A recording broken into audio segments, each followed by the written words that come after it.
بسم اللہ الرحمن الرحیم۔ السلام علیکم۔ یہ ہے ہسٹوریکل ٹیلز۔ آپ سب سے گزارش ہے کہ میری اس ویڈیو کو لائک اور شیئر کریں اور میرے یوٹیوب چینل کو سبسکرائب کریں۔ برائے کرم مجھے پیٹرین کے ذریعے سپورٹ کریں۔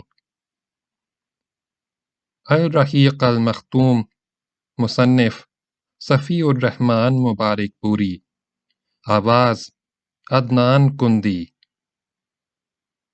برائے کرم درود پاک پڑھ لیجئے۔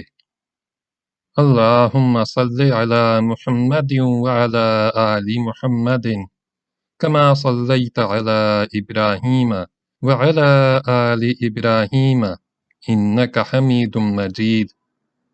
اللہم بارک علی محمد وعلی آل محمد کما بارکت علی ابراہیم وعلی آل ابراہیم انک حمید مجید۔ تیر اندازوں کی خوفناک غلطی۔ لیکن عین اس وقت جبکہ یہ مختصر سا اسلامی لشکر اہل مکہ کے خلاف تاریخ کے اوراق پر ایک اور شاندار فتح ثبت کر رہا تھا، جو اپنی تابناکی میں جنگ بدر کی فتح سے کسی طرح کم نہ تھی، تیر اندازوں کی اکثریت نے ایک خوفناک غلطی کا ارتکاب کیا، جس کی وجہ سے جنگ کا پانسا پلٹ گیا۔ مسلمانوں کو شدید نقصان کا سامنا کرنا پڑا، اور خود نبی کریم صلی اللہ علیہ وسلم شہادت سے بال بال بچے، اور اس کی وجہ سے مسلمانوں کی وہ ساکھ اور وہ ہیبت جاتی رہی جو جنگ بدر کے نتیجے میں انہیں حاصل ہوئی تھی۔ پچھلے صفحات میں گزر چکا ہے کہ رسول اللہ صلی اللہ علیہ وسلم نے تیر اندازوں کو فتح و شکست ہر حال میں اپنے پہاڑی مورچے پر ڈٹے رہنے کی کتنی سخت تاکید فرمائی تھی، لیکن ان سارے تاکیدی احکامات کے باوجود جب انہوں نے دیکھا کہ مسلمان دشمن کا مال غنیمت لوٹ رہے ہیں تو ان پر حب دنیا کا کچھ اثر غالب آ گیا۔ چنانچہ بعض نے بعض سے کہا، غنیمت غنیمت، تمہارے ساتھی جیت گئے، اب کاہے کا انتظار ہے؟ اس آواز کے اٹھتے ہی ان کے کمانڈر حضرت عبداللہ بن جبیر رضی اللہ عنہ نے انہیں رسول اللہ صلی اللہ علیہ وسلم کے احکامات یاد دلائے اور فرمایا، کیا تم لوگ بھول گئے کہ رسول اللہ صلی اللہ علیہ وسلم نے تمہیں کیا حکم دیا تھا؟ لیکن ان کی غالب اکثریت نے اس یاد دہانی پر کان نہ دھرا اور کہنے لگے، خدا کی قسم، ہم بھی لوگوں کے پاس ضرور جائیں گے اور کچھ مال غنیمت ضرور حاصل کریں گے۔ اس کے بعد 40 تیر اندازوں نے اپنے مورچے چھوڑ دیے اور مال غنیمت سمیٹنے کے لیے عام لشکر میں شامل ہوئے۔ اس طرح مسلمانوں کی پشت خالی ہو گئی، اور وہاں حضرت عبداللہ بن جبیر اور ان کے 9 ساتھی باقی رہ گئے، جو اس عزم کے ساتھ اپنے مورچے میں ڈٹے رہے کہ یا تو انہیں اجازت دی جائے گی یا وہ اپنی جان جان آفریں کے حوالے کر دیں گے۔ اسلامی لشکر مشرکین کے نرغے میں۔ حضرت خالد بن ولید، جو اس سے پہلے کوشش کر چکے تھے، اس زرعی موقع سے فائدہ اٹھاتے ہوئے نہایت تیزی سے چکر کاٹ کر اسلامی لشکر کی پشت پر جا پہنچے، اور چند لمحوں میں عبداللہ بن جبیر رضی اللہ عنہ اور ان کے ساتھیوں کا صفایا کر کے مسلمانوں پر پیچھے سے ٹوٹ پڑے۔ ان کے شاہ سواروں نے ایک نعرہ بلند کیا، جس سے شکست خوردہ مشرکین کو اس نئی تبدیلی کا علم ہو گیا، اور وہ بھی مسلمانوں پر ٹوٹ پڑے۔ ادھر قبیلہ بنو حارث کی ایک عورت عمرہ بنت علقمہ نے لپک کر زمین پر پڑا ہوا مشرکین کا جھنڈا اٹھا لیا۔ پھر کیا تھا، بکھرے ہوئے مشرکین اس کے گرد سمٹنے لگے، اور ایک نے دوسرے کو آواز دی، جس کے نتیجے میں وہ مسلمانوں کے خلاف اکٹھے ہو گئے اور جم کر لڑائی شروع کر دی۔ اب مسلمان آگے اور پیچھے دونوں طرف سے گھیرے میں آ چکے تھے، گویا چکی کے 2 پاٹوں کے بیچ میں پڑ گئے تھے۔ رسول اللہ صلی اللہ علیہ وسلم کا پرخطر فیصلہ اور دلیرانہ اقدام۔ اس وقت رسول اللہ صلی اللہ علیہ وسلم صرف 9 صحابہ کی ذرہ جتنی نفری کے ہمراہ پیچھے تشریف فرما تھے، اور مسلمانوں کی مار دھاڑ اور مشرکین کے کھدیڑے جانے کا منظر دیکھ رہے تھے کہ آپ صلی اللہ علیہ وسلم کو ایک دم اچانک خالد بن ولید کے شاہ سوار دکھائی پڑے۔ اس کے بعد آپ صلی اللہ علیہ وسلم کے سامنے 2 ہی راستے تھے، یا تو آپ صلی اللہ علیہ وسلم اپنے 9 رفقا سمیت تیزی سے بھاگ کر کسی محفوظ جگہ چلے جاتے اور اپنے لشکر کو جو اب نرغے میں آیا ہی چاہتا تھا اس کی قسمت پر چھوڑ دیتے، یا اپنی جان خطرے میں ڈال کر اپنے صحابہ کو بلاتے اور ان کی ایک متعدد تعداد اپنے پاس جمع کر کے ایک مضبوط محاذ تشکیل دیتے اور اس کے ذریعے مشرکین کا گھیرا توڑ کر اپنے لشکر کے لیے احد کی بلندی کی طرف جانے کا راستہ بناتے۔ آزمائش کے اس نازک ترین موقع پر رسول اللہ صلی اللہ علیہ وسلم کی عبقریت اور بے نظیر شجاعت نمایاں ہوئی، کیونکہ آپ صلی اللہ علیہ وسلم نے جان بچا کر بھاگنے کے بجائے اپنی جان خطرے میں ڈال کر صحابہ کرام کی جان بچانے کا فیصلہ کیا۔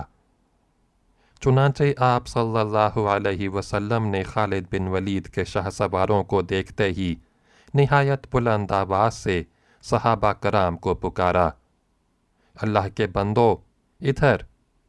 حالانکہ آپ صلی اللہ علیہ وسلم جانتے تھے کہ یہ آواز مسلمانوں سے پہلے مشرکین تک پہنچ جائے گی، اور یہی ہوا بھی۔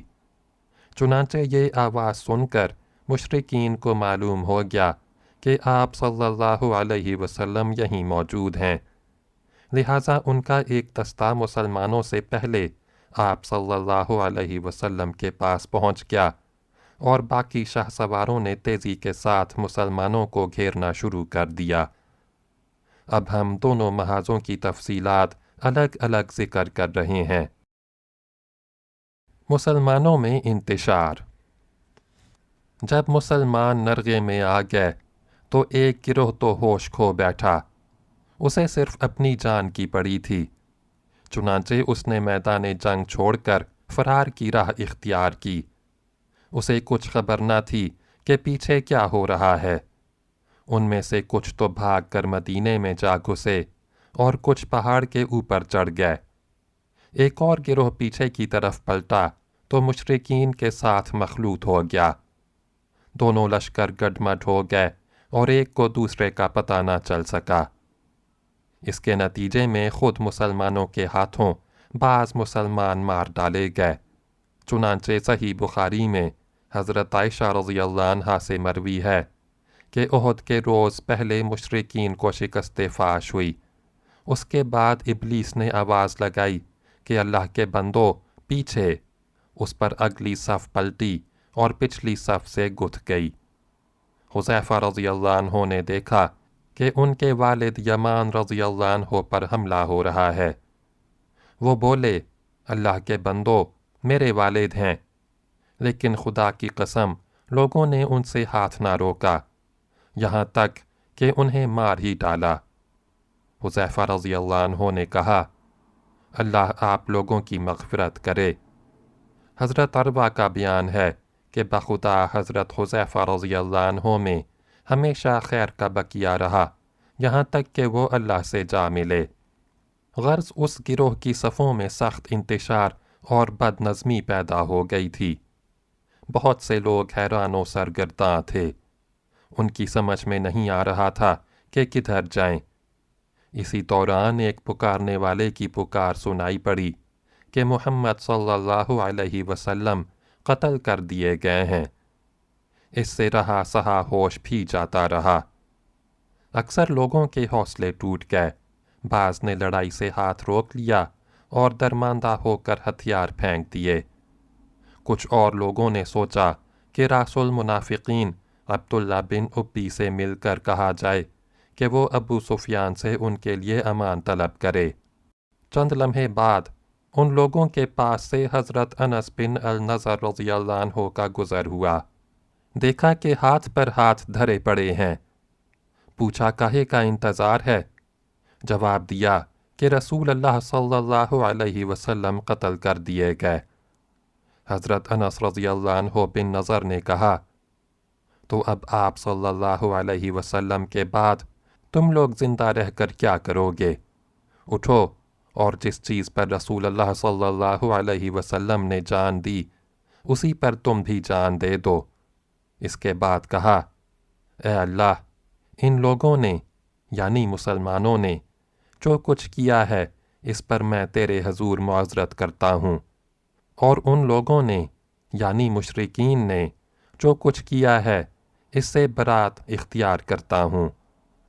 اور یہ کہہ کر آگے بڑھ گئے۔ آگے حضرت سعد رضی اللہ عنہ بن معاذ سے ملاقات ہوئی۔ انہوں نے دریافت کیا ابو عمر کہاں جا رہے ہو؟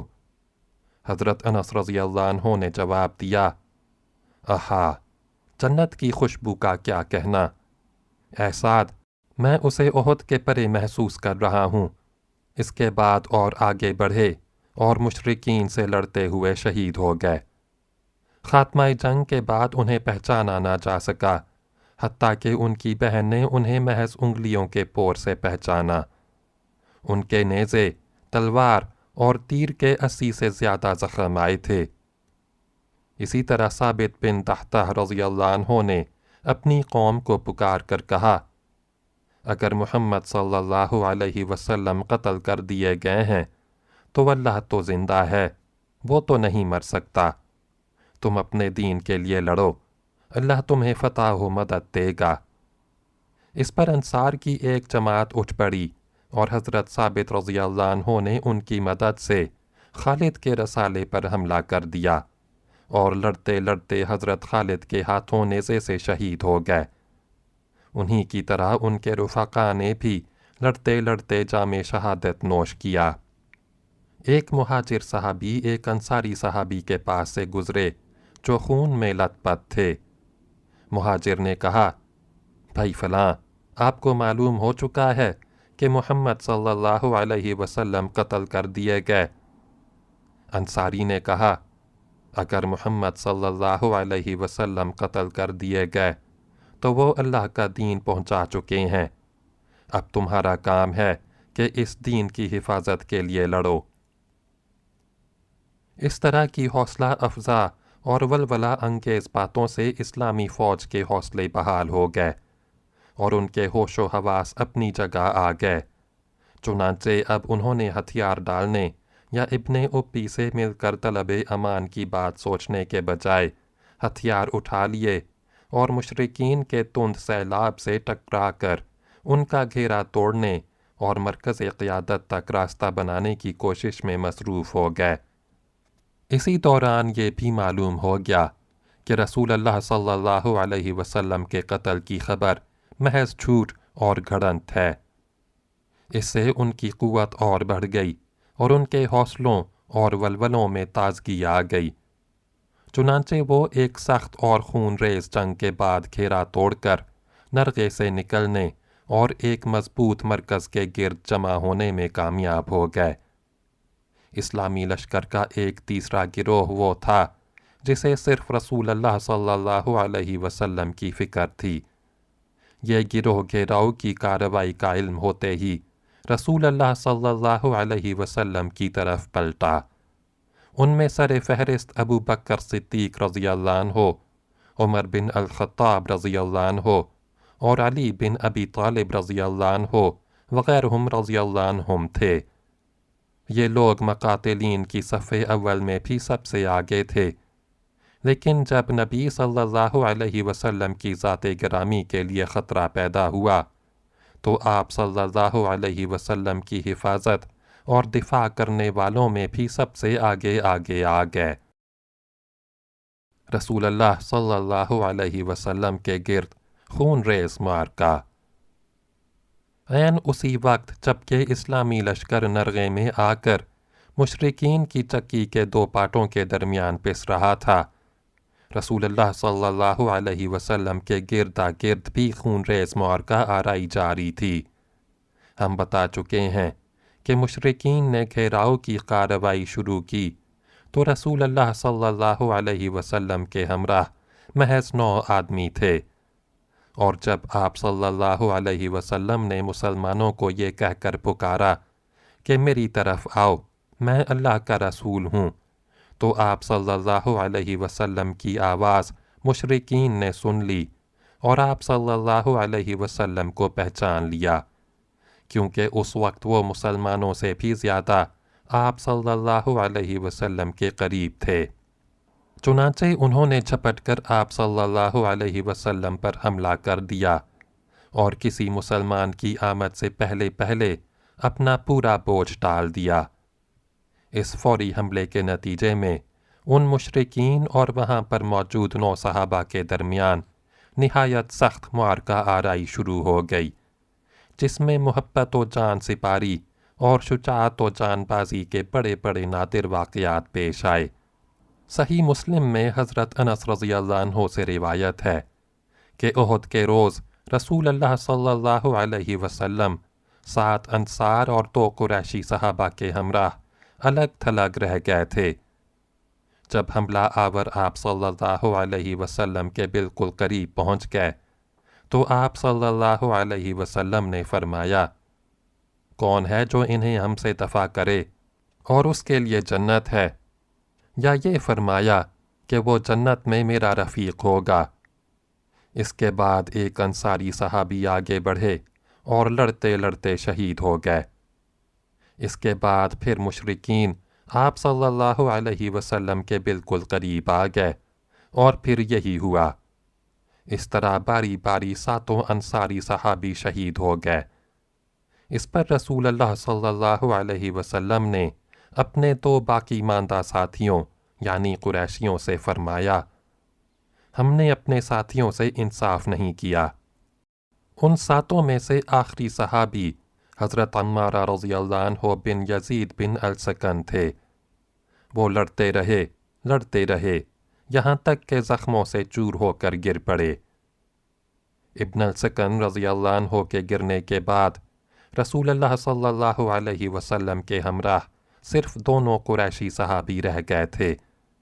چنانچہ صحیحین میں ابو عثمان رضی اللہ عنہ کا بیان مروی ہے کہ جن ایام میں آپ صلی اللہ علیہ وسلم نے معرکہ آرائیاں کیں، ان میں سے ایک لڑائی میں آپ صلی اللہ علیہ وسلم کے ساتھ طلحہ بن عبید اللہ رضی اللہ عنہ اور سعد رضی اللہ عنہ بن ابی وقاص کے سوا کوئی نہ رہ گیا تھا، اور یہ لمحہ رسول اللہ صلی اللہ علیہ وسلم کی زندگی کے لیے نہایت ہی نازک ترین لمحہ تھا، جبکہ مشرکین کے لیے انتہائی سنہری موقع تھا۔ اور حقیقت یہ ہے کہ مشرکین نے اس موقع سے فائدہ اٹھانے میں کوئی کوتاہی نہیں کی۔ انہوں نے اپنا تابڑ توڑ حملہ نبی صلی اللہ علیہ وسلم پر مرکوز رکھا اور چاہا کہ آپ صلی اللہ علیہ وسلم کا کام تمام کر دیں۔ اسی حملے میں عتبہ بن ابی وقاص نے آپ صلی اللہ علیہ وسلم کو پتھر مارا، جس سے آپ صلی اللہ علیہ وسلم پہلو کے بل گر گئے۔ آپ صلی اللہ علیہ وسلم کا داہنا نچلا رباعی دانت ٹوٹ گیا اور آپ صلی اللہ علیہ وسلم کا نچلا ہونٹ زخمی ہو گیا۔ عبداللہ بن شہاب زہری نے آگے بڑھ کر آپ صلی اللہ علیہ وسلم کی پیشانی زخمی کر دی۔ ایک اور اڑیل سوار عبداللہ بن قمع نے لپک کر آپ صلی اللہ علیہ وسلم کے کندھے پر ایسی سخت تلوار ماری کہ آپ صلی اللہ علیہ وسلم 1 مہینے سے زیادہ عرصے تک اس کی تکلیف محسوس کرتے رہے۔ البتہ آپ صلی اللہ علیہ وسلم کی دوہری ذرہ نہ کٹ سکی۔ اس کے بعد اس نے پہلے ہی کی طرح پھر ایک زوردار تلوار مار دی جو آنکھ سے نیچے کی ابھری ہوئی ہڈی پر لگی، اور اس کی وجہ سے خود کی 2 کڑیاں چہرے کے اندر دھنس گئیں۔ ساتھ ہی اس نے کہا، اسے لے، میں قمع توڑنے والے کا بیٹا ہوں۔ رسول اللہ صلی اللہ علیہ وسلم نے چہرے سے خون پونچھتے ہوئے فرمایا، اللہ تجھے توڑ ڈالے۔ صحیح بخاری میں مروی ہے کہ آپ صلی اللہ علیہ وسلم کا رباعی دانت توڑ دیا گیا اور سرخ زخمی کر دیا گیا۔ اس وقت آپ صلی اللہ علیہ وسلم اپنے چہرے سے خون پونچھتے جا رہے تھے اور کہتے جا رہے تھے، وہ قوم کیسے کامیاب ہو سکتی ہے جس نے اپنے نبی کے چہرے کو زخمی کر دیا اور اس کا دانت توڑ دیا، حالانکہ وہ انہیں اللہ کی طرف دعوت دے رہا تھا۔ اس پر اللہ عز و جل نے یہ آیت نازل فرمائی، لَيْسَ لَكَ مِنَ الْأَمْرِ شَيْءٌ أَوْ يَتُوبَ عَلَيْهِمْ أَوْ يُعَذِّبَهُمْ فَإِنَّهُمْ ظَالِمُونَ، یعنی آپ کو کوئی اختیار نہیں، اللہ چاہے تو انہیں توبہ کی توفیق دے اور چاہے تو عذاب دے کہ وہ ظالم ہیں۔ سورہ آل عمران آیت نمبر 128۔ طبرانی کی روایت ہے کہ آپ صلی اللہ علیہ وسلم نے اس روز فرمایا، اس قوم پر اللہ کا سخت عذاب ہو جس نے اپنے پیغمبر کا چہرہ خون آلود کر دیا۔ پھر تھوڑی دیر رک کر فرمایا، اللہم اغفر لی قومی فإنہم لا یعلمون، یعنی اے اللہ میری قوم کو بخش دے، وہ نہیں جانتی۔ صحیح مسلم کی روایت میں بھی یہی ہے کہ آپ صلی اللہ علیہ وسلم بار بار کہہ رہے تھے، رب اغفر لی لقومی فإنہم لا یعلمون، یعنی اے پروردگار میری قوم کو بخش دے، وہ نہیں جانتی۔ قاضی عیاض کی شفا میں یہ الفاظ ہیں، اللہم اہدی قومی فإنہم لا یعلمون، یعنی اے اللہ میری قوم کو ہدایت دے، وہ نہیں جانتی۔ اس میں شبہ نہیں کہ مشرکین آپ صلی اللہ علیہ وسلم کا کام تمام کر دینا چاہتے تھے، مگر دونوں قریشی صحابہ یعنی حضرت سعد بن ابی وقاص اور طلحہ بن عبید اللہ رضی اللہ عنہما نے نادر الوجود جان بازی اور بے مثال بہادری سے کام لے کر صرف 2 ہوتے ہوئے مشرکین کی کامیابی ناممکن بنا دی۔ یہ دونوں عرب کے ماہر ترین تیر انداز تھے، انہوں نے تیر مار مار کر مشرکین حملہ آوروں کو رسول اللہ صلی اللہ علیہ وسلم سے پرے رکھا۔ جہاں تک سعد بن ابی وقاص رضی اللہ عنہ کا تعلق ہے تو رسول اللہ صلی اللہ علیہ وسلم نے اپنے ترکش کے سارے تیر ان کے لیے بکھیر دیے اور فرمایا، چلاؤ تم پر میرے ماں باپ فدا ہوں۔ ان کی صلاحیت کا اندازہ اس سے لگایا جا سکتا ہے کہ رسول اللہ صلی اللہ علیہ وسلم نے ان کے سوا کسی اور کے لیے ماں باپ کے فدا ہونے کی بات نہیں کہی۔ اور جہاں تک حضرت طلحہ رضی اللہ عنہ کا تعلق ہے تو ان کے کارنامے کا اندازہ نسائی کی ایک روایت سے لگا جا سکتا ہے، جس میں حضرت جابر رضی اللہ عنہ نے رسول اللہ صلی اللہ علیہ وسلم پر مشرکین کے اس وقت کے حملے کا ذکر کیا ہے جب آپ صلی اللہ علیہ وسلم انصار کی ذرہ جتنی نفری کے ہمراہ تشریف فرما تھے۔ حضرت جابر رضی اللہ عنہ کا بیان ہے کہ مشرکین نے رسول اللہ صلی اللہ علیہ وسلم کو جا لیا تو آپ صلی اللہ علیہ وسلم نے فرمایا، کون ہے جو ان سے نمٹے؟ حضرت طلحہ رضی اللہ عنہ نے کہا، میں۔ اس کے بعد حضرت جابر رضی اللہ عنہ نے انصار کے آگے بڑھنے اور ایک ایک کر کے شہید ہونے کی وہ تفصیل ذکر کی ہے جسے ہم صحیح مسلم کے حوالے سے بیان کر چکے ہیں۔ حضرت جابر رضی اللہ عنہ فرماتے ہیں کہ جب یہ سب شہید ہو گئے تو حضرت طلحہ رضی اللہ عنہ آگے بڑھے اور 11 آدمیوں کے برابر تنہا لڑائی کی، یہاں تک کہ ان کے ہاتھ پر تلوار کی ایک ایسی ضرب لگی جس سے ان کی انگلیاں کٹ گئیں۔ اس پر ان کے منہ سے آواز نکلی۔ رسول اللہ صلی اللہ علیہ وسلم نے فرمایا، اگر تم بسم اللہ کہتے تو تمہیں فرشتے اٹھا لیتے اور لوگ دیکھتے۔ حضرت جابر رضی اللہ عنہ کا بیان ہے کہ پھر اللہ نے مشرکین کو پلٹا دیا۔ عقیل میں حاکم کی روایت ہے کہ انہیں احد کے روز 39 یا 35 زخم آئے اور ان کی بچلی اور شہادت کی انگلیاں شل ہو گئیں۔ امام بخاری نے قیس بن ابی حازم سے روایت کی ہے کہ انہوں نے کہا، میں نے حضرت طلحہ رضی اللہ عنہ کا ہاتھ دیکھا کہ وہ شل تھا۔ اس سے احد کے دن انہوں نے نبی صلی اللہ علیہ وسلم کو بچایا تھا۔ ترمذی کی روایت ہے کہ رسول اللہ صلی اللہ علیہ وسلم نے ان کے بارے میں اس روز فرمایا، جو شخص کسی شہید کو روئے زمین پر چلتا ہوا دیکھنا چاہے وہ طلحہ رضی اللہ عنہ بن عبید اللہ کو دیکھ لے۔ اور ابو داؤد طیالسی نے حضرت عائشہ رضی اللہ عنہا سے روایت کی ہے کہ ابو بکر رضی اللہ عنہ جب جنگ احد کا تذکرہ فرماتے تو کہتے کہ یہ جنگ کل کی کل طلحہ کے لیے تھی، یعنی اس میں نبی صلی اللہ علیہ وسلم کے تحفظ کا اصل کارنامہ انہی نے انجام دیا تھا۔ حضرت ابو بکر رضی اللہ عنہ نے ان کے بارے میں یہ بھی کہا، اے طلحہ بن عبید اللہ، تمہارے لیے جنتیں واجب ہو گئیں اور تم نے اپنے یہاں حور عین کا ٹھکانہ بنا لیا۔ اسی نازک ترین لمحے اور مشکل ترین وقت میں اللہ نے غیب سے اپنی مدد نازل فرمائی۔ چنانچہ صحیحین میں حضرت سعد رضی اللہ عنہ کا بیان ہے کہ میں نے رسول اللہ صلی اللہ علیہ وسلم کو احد کے روز دیکھا۔ آپ صلی اللہ علیہ وسلم کے ساتھ 2 آدمی تھے، سفید کپڑے پہنے ہوئے۔ یہ دونوں آپ صلی اللہ علیہ وسلم کی طرف سے انتہائی زوردار لڑائی لڑ رہے تھے۔ میں نے اس سے پہلے اور اس کے بعد ان دونوں کو کبھی نہیں دیکھا۔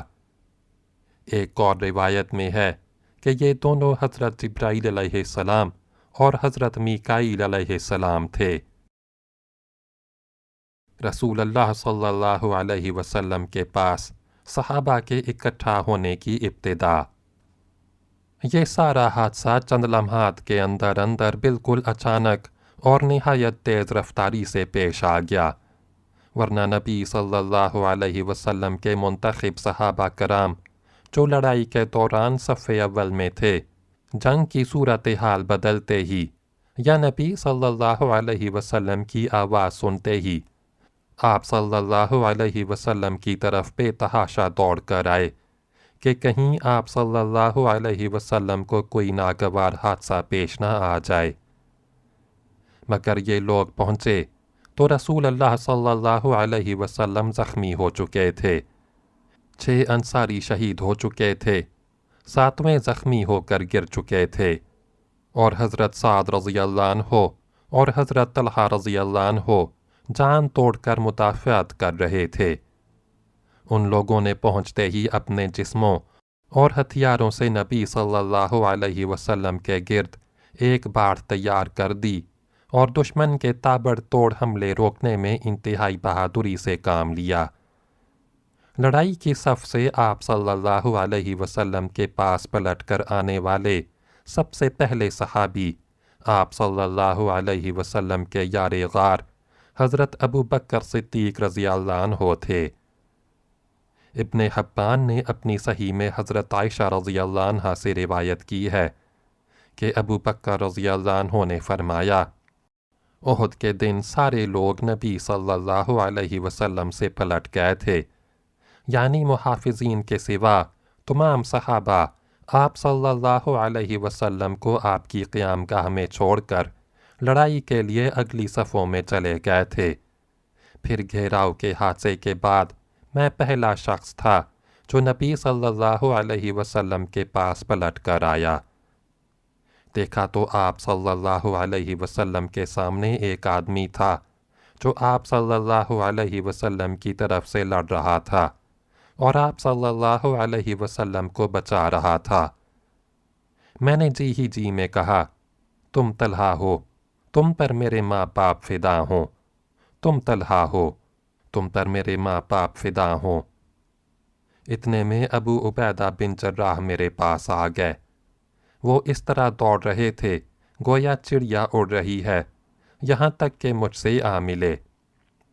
اب ہم دونوں نبی صلی اللہ علیہ وسلم کی طرف دوڑے۔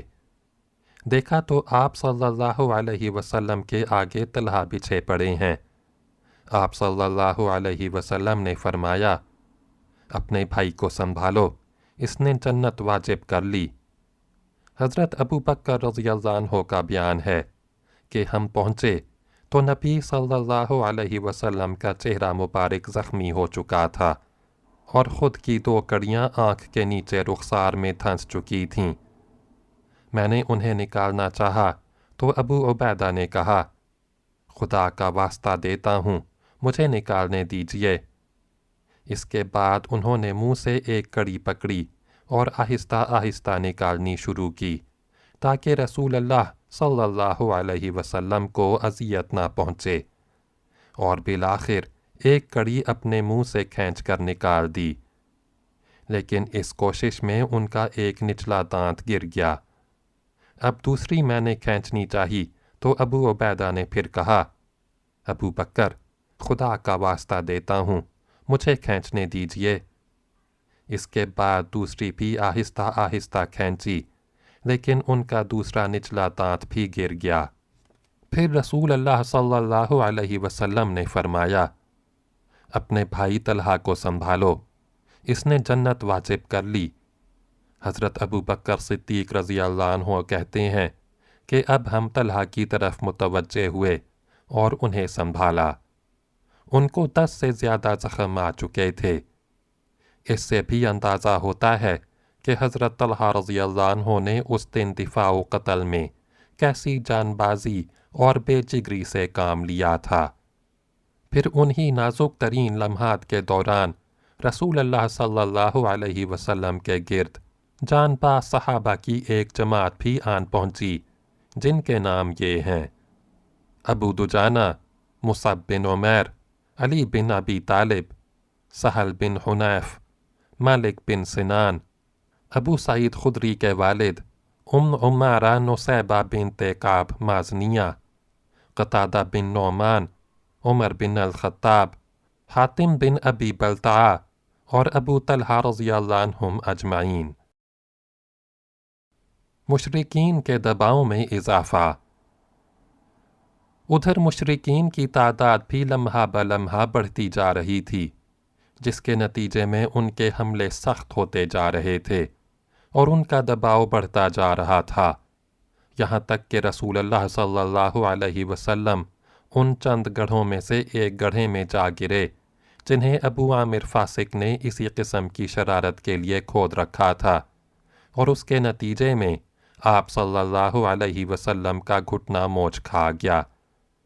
چنانچہ حضرت علی رضی اللہ عنہ نے آپ صلی اللہ علیہ وسلم کا ہاتھ تھاما، اور طلحہ رضی اللہ عنہ بن عبید اللہ نے، جو خود بھی زخموں سے چور تھے، آپ صلی اللہ علیہ وسلم کو آغوش میں لیا۔ تب آپ صلی اللہ علیہ وسلم برابر کھڑے ہو سکے۔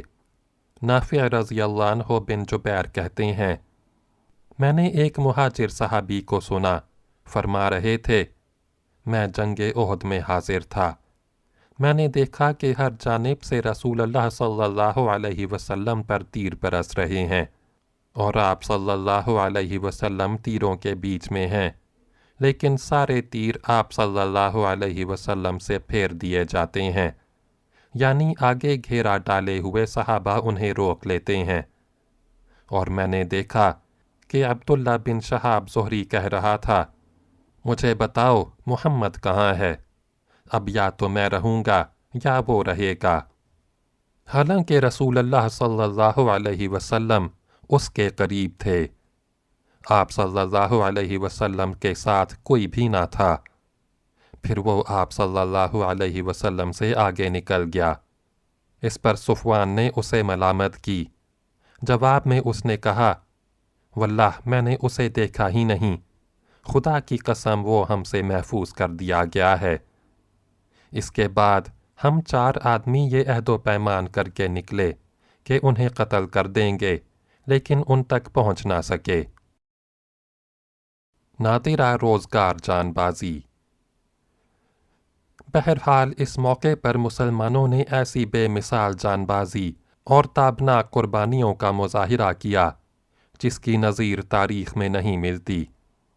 چنانچہ ابو طلحہ رضی اللہ عنہ نے اپنے آپ کو رسول اللہ صلی اللہ علیہ وسلم کے آگے سپر بنا لیا۔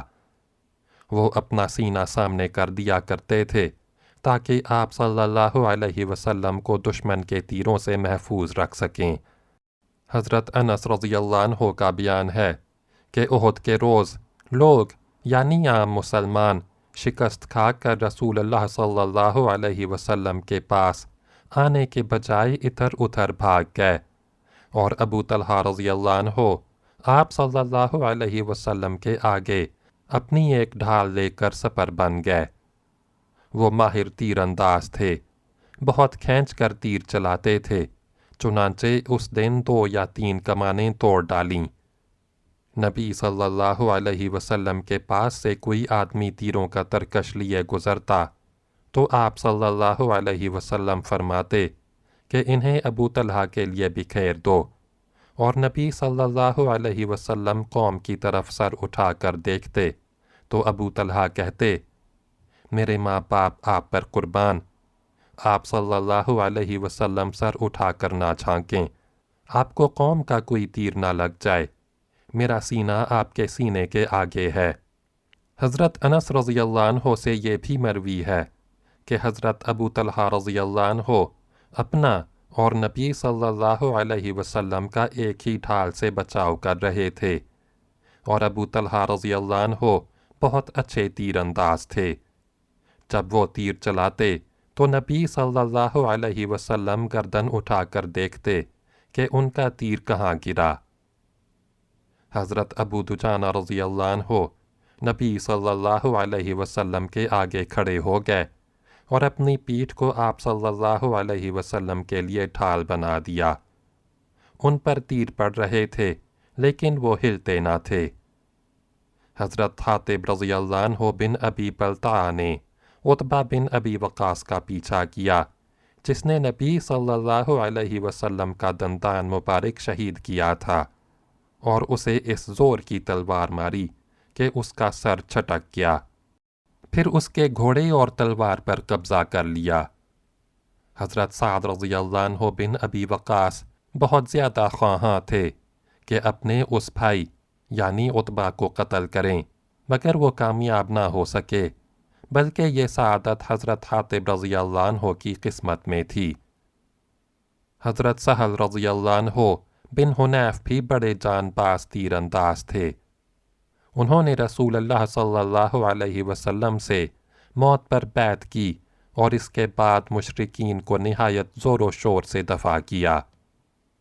رسول اللہ صلی اللہ علیہ وسلم خود بھی تیر چلا رہے تھے، چنانچہ حضرت قتادہ بن نعمان رضی اللہ عنہ کی روایت ہے کہ رسول اللہ صلی اللہ علیہ وسلم نے اپنی کمان سے اتنے تیر چلائے کہ اس کا کنارہ ٹوٹ گیا۔ پھر اس کمان کو حضرت قتادہ رضی اللہ عنہ بن نعمان نے لے لیا اور وہ انہی کے پاس رہی۔ اس روز یہ واقعہ بھی ہوا کہ حضرت قتادہ رضی اللہ عنہ کی آنکھ چوٹ کھا کر چہرے پر ڈھلک آئی۔ نبی صلی اللہ علیہ وسلم نے اسے اپنے ہاتھ سے پپوٹے کے اندر داخل کر دیا۔ اس کے بعد ان کی دونوں آنکھوں میں یہی زیادہ خوبصورت لگتی تھی اور اس کی بینائی زیادہ تیز تھی۔ حضرت عبد الرحمن بن عوف رضی اللہ عنہ نے لڑتے لڑتے منہ پر چوٹ کھائی، جس سے ان کا سامنے کا دانت ٹوٹ گیا، اور انہیں 20 یا 20 سے زیادہ زخم آئے، جن میں سے بعض زخم پاؤں میں لگے اور وہ لنگڑے ہو گئے۔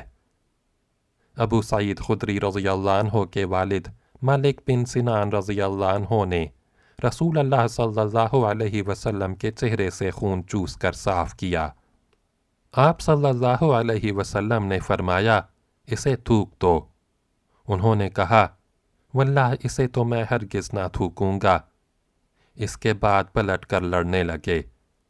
رسول اللہ صلی اللہ علیہ وسلم نے فرمایا، جو شخص کسی جنتی آدمی کو دیکھنا چاہتا ہو وہ انہیں دیکھے۔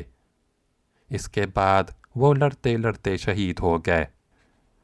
ایک نادر کارنامہ خاتون صحابیہ حضرت ام عمارہ نصیبہ بنت کعب رضی اللہ عنہا نے انجام دیا۔ وہ چند مسلمانوں کے درمیان لڑتی ہوئی ابن قمہ کے سامنے آ گئیں۔ ابن قمہ نے ان کے کندھے پر ایسی تلوار ماری کہ گہرا زخم ہو گیا۔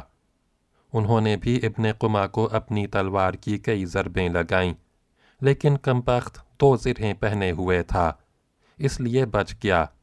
حضرت ام عمارہ رضی اللہ عنہا نے لڑتے بھڑتے 12 زخم کھائے۔ حضرت مصعب بن عمیر رضی اللہ عنہ نے بھی انتہائی پامردی و جان بازی سے جنگ کی۔ وہ رسول اللہ صلی اللہ علیہ وسلم سے ابن قمہ اور اس کے ساتھیوں کے پے در پے حملوں کا دفاع کر رہے تھے۔ انہی کے ہاتھ میں اسلامی لشکر کا پھریرا تھا۔ ظالموں نے ان کے داہنے ہاتھ پر اس زور کی تلوار ماری کہ ہاتھ کٹ گیا۔ اس کے بعد انہوں نے بائیں ہاتھ میں جھنڈا پکڑ لیا اور کفار کے مقابلے میں ڈٹے رہے۔ بالآخر ان کا بایاں ہاتھ بھی کاٹ دیا گیا۔ اس کے بعد انہوں نے جھنڈے پر گھٹنے ٹیک کر اسے سینے اور گردن کے سہارے لہرائے رکھا اور اسی حالت میں جام شہادت نوش فرمایا۔ ان کا قاتل ابن قمہ تھا۔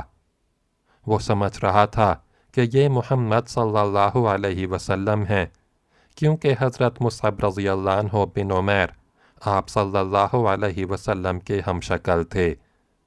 چنانچہ وہ حضرت مصعب رضی اللہ عنہ کو شہید کر کے مشرکین کی طرف واپس چلا گیا اور چلا چلا کر اعلان کیا کہ محمد قتل کر دیے گئے۔ بقیہ اگلی ویڈیو میں سنیں۔